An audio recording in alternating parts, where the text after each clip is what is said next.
In yesterday's loss to the Memphis Grizzlies, Billy Donovan did what Billy Donovan always does, and that's some good along with some bad. We're going to talk about the good and bad decisions by Billy Donovan and ask the question, should the Bulls be looking to move on from Billy Donovan at the end of the season? And if they do, who are some of the candidates that could replace him? We're also going to look at right now where the mock drafts have the Bulls drafting and who should be on the Bulls draft board. All that plus the mailbag right after this. You are now tuned in to Chicago Bulls Central, your number one place for all Chicago Bulls news and content. What's going on, Bulls fans? Welcome to another episode of Chicago Bulls Central, your number one spot for everything Chicago Bulls related. I'm the host here, Haize, but more importantly, you guys can follow the channel at Bulls Central Pod on every social media platform we happen to be on. With that said, let's go ahead and get into this content for today. I want to start off with this. So I was asked in yesterday's post-game show, in regards to Billy Donovan and some of his decisions, well, who could the Chicago Bulls look to bring in if they do decide to move on from Billy Donovan? And I got a list of some guys here. We'll talk about that. But I want to first talk about just the duality of Billy Donovan, right? You look at, like, every time Billy Donovan does something good, it also in that very same game he does something head-scratching. In yesterday's game, Matas Buzelis played a lot of minutes, over 20 minutes played by Matas Buzelis. He performed extremely well in the first half of the game. He was scoreless in the second half of the game, but to that credit, Billy Donovan still played him double-digit minutes in the second half of the game, even after he went scoreless, because he still had a plus-minus of +5 even in that time. So the fact that Billy Donovan still did play him, now, a lot of those minutes also came in garbage time in the fourth quarter where he played 6, but overall, almost 30 minutes played by Matas Buzelis in yesterday's game against the Memphis Grizzlies. And for that, one of the best games we've seen Matas Buzelis play, period, during his time here in the NBA so far. 14 points, 3 rebounds, 1 assist, 1 block. He only had 1 turnover as well, only 2 personal fouls, and he had a plus-minus of +10.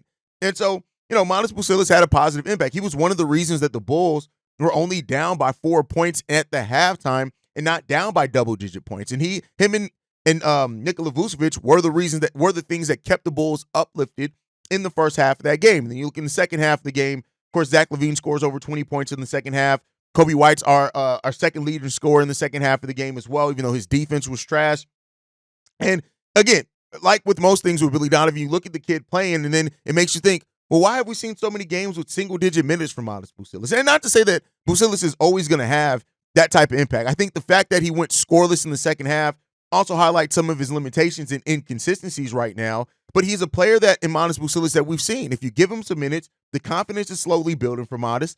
And that's the thing that you really want to see there, is that confidence build for him over the course of this season for the Chicago Bulls. And yeah, the Bulls right now are 2-6 in their 2-4 in their last 6. We're not winning. I hate to tell y'all that, right? This team is not going to be winning at any type of a high level. You might as well play the rook. Like, he could be a lot more advanced. When you look at some of the other rookies in this class, not even the Jared McCain, who's having a great season, but just look at how a lot of those guys have played a lot of minutes and are slowly getting better, right? Like, where we started off the season with none of the rookies averaging double-digit points, that slowly started to change because a lot of those guys have been getting consistent minutes. And so it's another one of those things, even looking at that decision, playing Matas Buzelis yesterday is just something like, well, Billy, if you had a better plan out here to use this young man, he could be further along in helping the Chicago Bulls with his energy and block shots and those type of things, right? And then the decision that a lot of people asked about after the game is Josh Giddey and his minute production, right? When you look at it, in the first half of this game, Josh Giddey had 7 points, 6 rebounds, 6 assists, 1 block, and he shot the ball 50% from the field. And he only played 7 total minutes in the second half. 4 of those minutes coming in the third quarter, 3 coming in the fourth quarter. And not to say that Josh Giddey was playing great out there. Like, he was playing good. He was having a solid game, right? And it could have been, he was on pace to have a triple-double. But then you look at playing him 7 minutes in the second half of this game. And I know the Bulls' defense sucked yesterday, and we needed some defensive time, right, or defensive minutes and rotations. And Josh Giddey came off the court, but Coby White stayed on, and Coby White was you look at Scottie Pippen Jr. completely cooked up Coby White. And like, this was one of the worst games defensively I've seen from Coby, and he was in a shooting slump. So it's just those type of things that you look at Billy Donovan and you just got to question, like, what's going on? Like, I could understand saying, like, hey, we need some defense right now. We need to try to slow this run that the Memphis Grizzlies are on. We need a defender out here instead of Josh Giddey. But then you look at Coby White, right? And I understand as well, to a degree, why you play Coby, because he has the chance. And like I said, he's second leading scorer in the half. and he always is a threat to really turn it on offensively. But if we're holding to the same accountability as everybody, like Josh Giddey got benched in the game because his defensive effort was trash, Kobe was absolutely terrible on the defensive end more times than not. So this is like, again, it's kind of a lot of the things that we've seen with Billy Donovan. I've said before is that every coach kind of has their place where they has gotten to the max point that they can get a roster. Now, this roster has changed considerably. Maybe it's changing more, and then that changes the outlook for the Bulls as well. But the question that a lot of people have is, should and could the Bulls actually look to move on from Billy Donovan at season's end? I'm of two minds with it. I can, of course, I see objectively the reasons why we should move on from Billy. That's not the problem.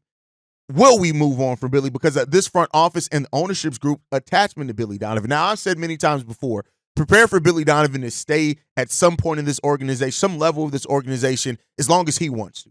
Meaning that even if they do move on from him as a head coach, hell, John Paxson is still on the payroll. Doug Collins was still on the payroll up until last year, right? So we've seen guys that are Jerry Reinsdorf guys still stay in the building, in the organization. And I do think that if Mark Eversley does move on to be a GM of another place, be on the lookout for Billy Donovan to move into that role. But as far as the head coaching role, if the Bulls do decide to move on, something that I know a lot of Bulls fans think that they should, who could replace him? And a lot of Bulls fans look at that question and look at the big names. I'm not necessarily looking at that. I'm looking at names that could actually be the next great head coach. It's usually how I look at things, right? I don't look at things, and that's obviously, I think as well, when you look at the Bulls, Ime Udoka being a finalist here for the head coaching job, but then Billy Donovan came available. The Bulls looked at him, he was the best head coach out in the market. The Bulls pivoted and decided to hire Billy Donovan. I think that some could say that Ime Udoka probably would have been the better choice there, right? So I want to see the Bulls go younger coach, not necessarily completely unproven. I don't want to see them necessarily do the JJ Redick thing when you take somebody who's doing a completely different job and doing it now. If it ends up being the right decision, it ends up being the right decision, right? But I have a list of guys here, right? First up, Chris Quinn. Now, I talked about him a lot in the offseason when the rumors popped up that Billy Donovan could end up taking the Kentucky job. That did not. You look at Chris Quinn and what he's done already. He moved from playing in the NBA to moving over to being a coach with Northwestern. That didn't last long before he went over to work for Eric Spoelstra on his staff. And when you look at it, he's been with the Miami Heat since 2014. He's been Eric Spoelstra's right-hand man. And he filled in for Eric Spoelstra on different occasions, and he has a 2-1 record as a head coach as well. Not to say that that's a great thing. Udonis Haslem was somebody that praised Chris Quinn, saying that he has every base covered and that he would be a successful head coach. Not to say that Udonis Haslem has all the in on a head coach, but when you look at Udonis and how he's been through that Miami Heat franchise, seeing everybody come through that team from Pat Riley to Eric Spoelstra, to who was before Pat Riley? It was one of the brothers. I forgot which one it was, but so he's seen coaching staffs, right? And I think when a veteran really speaks highly of a coach, that means a lot. And so with that said, he's also been head of player development, which is really good in there. He's worked for a franchise that's been really good at developing players as well. And he's been known as somebody, the Heat have been known as a team that find a way to maximize the potential of players that are there. And Chris Quinn, apparently, per what we're hearing, has played an instrumental role in that. And so he's definitely a guy that I think should be on the Chicago Bulls short list if they do decide to move on from Billy Donovan. Next up, David Alderman. This is a guy who, of course, is the son of Rick Alderman, who was a longtime NBA head coach as well. He right now is head of player development, or he started off as head of player development with the Minnesota Timberwolves. He's on Mike Malone's staff with the Denver Nuggets. He's been there since 2017, which I think that would mean that him and Arturas Karnisovas overlap some, which, again, Karnisovas could be familiar with David Alderman. He could be somebody that he could be interested in bringing in, right? And you look at what the Nuggets have done. We already got a coach on the end of our bench that's been with that Nuggets team as well that helped develop players. And so Alderman is another guy who, he coached before and played some Malone before. He lost that one game, but overall, Nikola Jokic is a guy who really speaks glowingly of him as well. And Jokic did label Alderman as the next head coach. So I think Alderman is another guy as well. He's been praised for how offensively innovative he is. And that is something that we need here with the Chicago Bulls, is a truly innovative offense. And if that's something that we could, it is what it comes down to. Now, the Bulls have been typically, we like to prioritize defense, but I think Wes Unseld Jr. already being here and being the guy in charge of the defense, yes, we have defensive limitation. I think that's more because of the talent than just Wes Unseld's scheme. So it could be a fit there. And then the next guy who is a guy that he may not even want to come to the NBA, but Shaka Smart. And the reason why I like Shaka Smart so much is his style. He has what's called the Havoc system, right? And this is a thing that's based off attacking from the inside offensively, and then defensively he uses full court pressure, double teams, and traps to try to force turnovers to get out naturally in transition a little bit more. This is what he did at Texas as well. I'm sorry, he did this more at VCU. He did it less at Texas. But again, Smart's somebody who, again, is an innovator offensively. But he said himself that he kind of prefers the college level because he can control more things, and he really does like developing those guys 18 to 22. So he may be a guy that doesn't necessarily look to come over to the NBA, and I actually can't blame him because there's a lot of stress in coming over to the NBA. But let me know what you guys think on that. Any other candidates you would like to hear talked about, let me know that down below. Next up, before we get into the mailbag, I do want to talk a little bit about, I want to do a roundup of right now mock drafts for the Chicago Bulls and talk about who they have the Bulls selecting. So ESPN right now has the Bulls selecting 11th, which means that their pick would go to the Sacramento Kings. He does have them drafting Drake Powell, but again, because it's not a Bulls pick, I'm not going heavily into that. Bleacher Report has the Bulls drafting 7, and they have Con Nopel, is I believe how you pronounce it, with Duke. This is a guy who doesn't really fit anything that the Bulls really need right now. He's a 6'6" wing who prioritize shooting and scoring and stretching that floor. I mean, if the Bulls do move on from Zach LaVine, maybe, but I just don't like lower upside here. So not to say that he'd be a bad NBA player at all. It's kind of more in line with like the Dalton Connects than really a super high upside pick, but take that for what you will. No Ceilings has the Bulls right now drafting 8th, and they have us going after Derek Queen with Maryland. This is a guy who's averaging 15 points, 7 rebounds, 2.2 assists, 1.2 blocks, shooting 59% from the floor. He doesn't really space the floor at all as a modern-day big. He doesn't have that three. He's 0 for 7 on three-point shooting so far, but he is a really good athlete. And when you look at using him in the pick and roll, I actually like his talent overall. And it would be, if the Bulls pick as low as 8th, he's definitely somebody that's on the board. I know a lot of people, listen, for those, the Bulls aren't picking number 1, so I don't have Cooper Flagg. You guys can do your research on that one. But Derek Queen is a really nice prospect here as a center prospect that has some really good upside as well, really efficient. He understands he's a solid passer as well as far as knowing when to pass out of things. He doesn't try to force things. Doesn't really have like you're not going to really run your offense through him, but he is a solid guy here. Next up, NBADraft.net has the Bulls selecting VJ Edgecombe out of Baylor. Now listen, this is a guy. He plays well above. Now, it's very similar to Kobe White. He's 6'5", right? He has the wingspan and things like that of like a Kobe White. But at the end of the day, VJ Edgecombe is still an absolute talent, and there's a reason he's projected to go in the top 10. Now, if the Bulls were to get him, again, I wouldn't be mad, but it would raise kind of more questions on what's going to happen with the rest of the Bulls roster, unless they plan on staying heavily with 3-guard lineups. Having him, Josh Giddey, Kobe White, and Ayo Dosunmu still all on your roster. If the Bulls were to select VJ Edgecombe, it probably means that one of those guys are on their way out. And I don't mean Josh Giddey because, again, VJ Edgecombe isn't really shaped up to be a point guard. It's more of a wing. And so maybe you move on from Ayo or Kobe and take advantage of the last year of their deal if you do draft this guy. But he's solid. He's not efficient yet, right? But he has tremendous upside. Really not an efficient player yet, but he is a really good athlete. He does play larger than his size, and he does get up and down the court. So that's something that you may want to look at when it comes down to it. He's a highlight reel. He absolutely and maybe it's just a shooting slump right now. Maybe that's the thing that you're looking at. But you look at it defensively, he's really a beast defensively. He's an active defender. And so he does project to be that 3-and-D talent. But again, I just think that maybe there's some things that he's drawn comparisons to Amen and Arsor Thompson. So take a look at that one for what you will. Next up, Tankathon has the Bulls right now selecting 6th. And they have us going after Trey Johnson when it comes down to it. Now, this is a really highly rated guard in this draft. He's 19 years old. He's averaging 20 points per game. This guy is an absolute monster when it comes to scoring wise.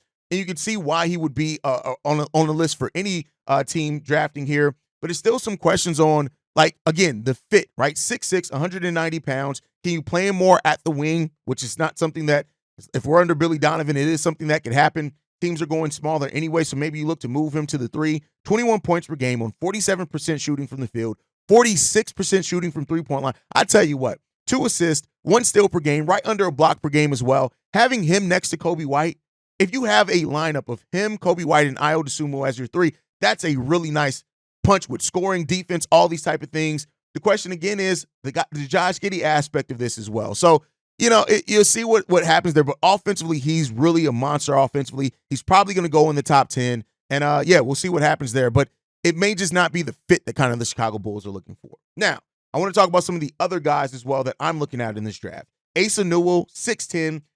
They actually have him listed on ESPN as 6'11". This is a guy, he's a left-handed power forward. He has really good length. He's really good mobile. He runs the floor. He's efficient when it comes down to it. He has good hands. He sets good strings. This is a guy that I have a soft touch around the rim. I have a lot of hope for.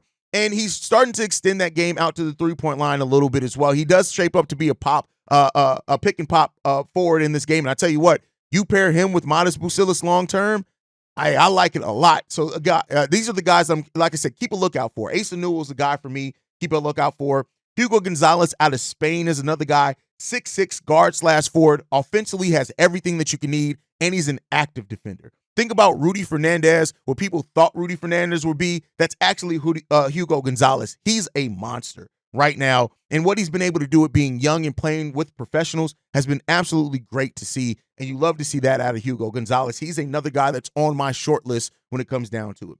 Kaman Malik, again, a guy. This is probably my favorite prospect for the Bulls if they're not picking in the top 3. 7 foot with a 7'4" wingspan. He has the modern day. He has a 28.5 vertical as well. He's an athletic monster, and he's showing some ability to stretch his game out to the three-point line as well. That's the thing that's special about him. He projects as a big that he can rim protect already. He's doing those type of things. Like, he's doing basically everything you need him to do defensively. He has all of those things while he has tremendous offensive upside as well. I really like Kaman Malik, and I think that he's one of the guys that, again, the Bulls aren't going in like the top 3 guys in this draft. He's the guy that I would really love to see the Bulls draft overall as well. So, and that's kind of to set the palette of kind of my thought process heading into this draft. Right now, the Bulls are outside looking in. They wouldn't even have a lottery pick as the season ended right now. But again, their point differential, their point defense, all those type of things, that's probably going to change really soon. So, at the end of the day, it just comes down to what the Bulls are looking for, what way that they want to go with their roster, and there is a chance that they go in a different route, which means that somebody that's currently on this team ends up getting moved. But that's my thoughts. You guys can let me know who you think down below. Let's get into the voicemail bag for today. This one's from Pharaoh. Hey, man, what's up, man? This is Pharaoh from Colorado. Man, I got one question for you because you might. I feel like I'm in my delusional Chicago Bulls fan stage or whatever you want to call it, but I really do have a question to ask you. So I'm looking at the conference, right, and I'm laughing because I think Chicago has like the worst luck of all, because it would be beneficial for us to not make it into the playoffs, like to get that secured pick. But I think our Eastern Conference is so weak, we might actually make the playoffs by default. No, don't get me wrong. Like, I didn't say we're going to win any playoff matchups or go to the finals. I'm just saying that we might fuck around and be good enough to even dodge the play-in. And then, like I said, I know I might sound delusional, but hear me out. So the Cavs and Celtics, yeah, we're not beating those teams, right? But the Knicks and Magic, I don't know, man. We have history of beating those teams in a 7-game series. You know what I mean? We might be able to, especially if Zach and Bruce continue to have their all-star season, assuming that we don't trade them. I still think we should move on because we're still mediocre at best. I honestly believe we're missing a strong stretch forward that could really play defense on the perimeter and be a rim protector for us, which could see that in our young guys like Julius Fields, Modest. Patrick Williams is so key if he would continue to improve but not be passive P. But anyways, moving forward for this question, yeah, man, I don't see Magic and Knicks, beating us consistently. The Heat, they always tend to have our number, so I'll give you that one. The Bucks, I feel like we're right at that level right now. So I feel like we're floating between 4 through 8. Pistons, yeah, sometimes they gave us a tough matchup, but we've proven that we can be better than the Pistons. Hawks, we have their number, and I don't see any other team below in the conference just competing with us. Unless you want to consider the Nets, because for some reason the Nets always have our number, but I think in a 7-game series or even play-in, we'd probably get the job done. But I don't know, man. I just want to hear your opinion. Don't claim me too much if this is a bad opinion, but hey, man, Chicago Bulls go Chicago Central. The Bulls good enough to dodge the plane. Be 4 to 8. Here's the thing, bro. Cleveland, they're not being better than Cleveland. Boston, Orlando, New York, Milwaukee, even Miami. The Bulls aren't avoiding the play-in at best. Now, you can make a conversation for them being in the play-in. I think the thing that you focus on, and I understand, is one-on-one matchups, like the Bulls being able to beat these teams. But you got to also think about these are teams that are all going to have better records than the Chicago Bulls. Even you said Detroit, like I wouldn't even take that for granted that Detroit, like they're in a 3-game losing streak right now, and them and the Bulls actually have a tied record. But I wouldn't necessarily just take it for granted that the Bulls are going to finish with a better record than Detroit either. If Philly ever wakes up, they're going to shoot up the standings as well. Indiana, they're going through a slump because Tyrese Halliburton has sucked ass so far this year. But these are all teams that could even go further up. So saying that the Bulls can avoid the play-in, I think you got a little too much dip on your chip there, my boy. And as far as beating those teams in the 7-game series, here's the thing. I don't have much faith in that. Where do things have happened? But here's the thing that we also have to look at. All right, what do the Bulls benefit from that? I don't know, right? And so I personally don't think that the Bulls have a chance to do that, but I do think this, and the place that I do agree with you, what the Bulls do at the trade deadline is going to really determine their fate. If they move on from Vooch, if they move on from Zach, if they move on from Torrey Craig, not to say Torrey Craig's really impacted winning or not, but I think that could really indicate the direction that this team's planning on going on for the rest of the season. And so that's going to be a big factor in this as well. But great voicemail. Thank you for leaving it. Let's go ahead and get into the next one. This one's from Reginald. Hey, this is Reginald from Columbus, Georgia. Just saw the whole breaking news of the Sixers meltdown in the locker room with Tyrese Maxey and Joel Embiid. I know this is usually where we talk about the Bulls and all that, but I just wanted to ask, if things continue to deteriorate internally, what does that mean really for the East? Because at this point, does that mean Sixers are going to have to make a choice between Embiid or Maxey? And if so, which one would you pick? Me personally, I choose Maxey.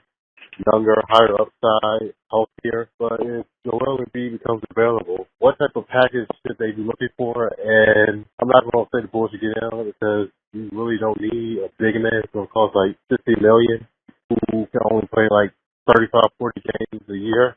That's the type of trap the Clippers fell in with Kawhi Leonard, and the Bulls need to stay as far away from that as possible. So we're still trying to get with Lonzo Ball and his zombie knee. So in this case, this is good. You get the point. So my question to you is, what is the value of who would you move, Embiid or Maxey, and what does it mean for the East? Thank you.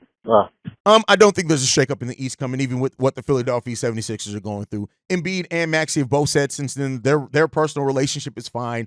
I highly doubt that the 76ers look to move Joel Embiid anytime soon. They're going to try to figure this thing out.